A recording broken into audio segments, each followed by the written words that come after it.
Hey guys, Brony General here, back with another video, and today I'm going to be talking about should you upgrade to the newest Microsoft operating system, Windows 2000 Professional.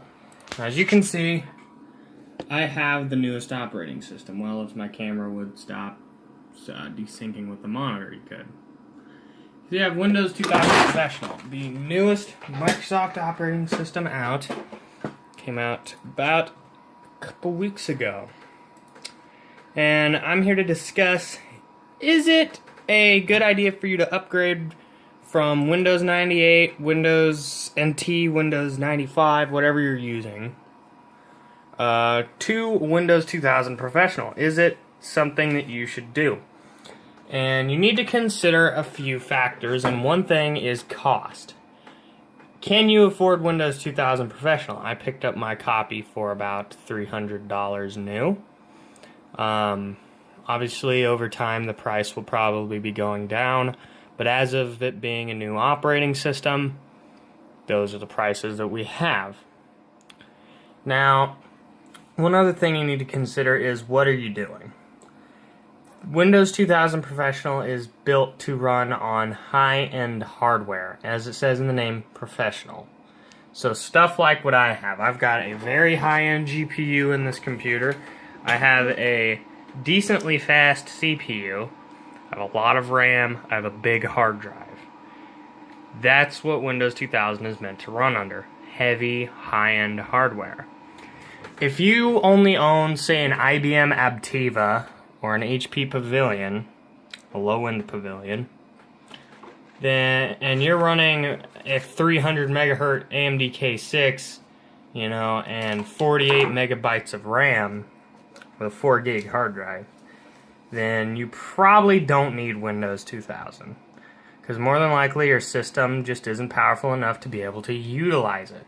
This system, the new Windows 2000 system, is built to be able to take up to, I want to say, 500 gigabyte hard drive, which that is 500,000 megabytes, which is obviously a lot. Technology has really progressed in the last few years. But it's even meant to support multiple CPU power.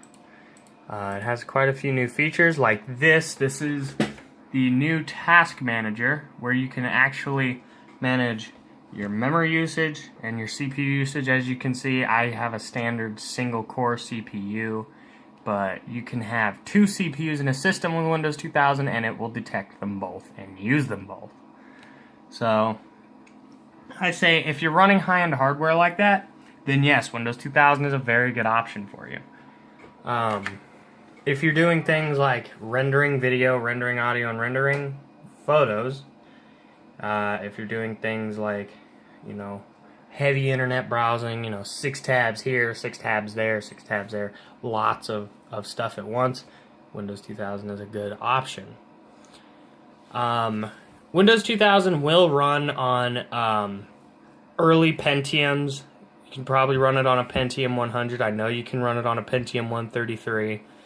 And about 32 megs of RAM. That's about all it takes. But that doesn't mean you should.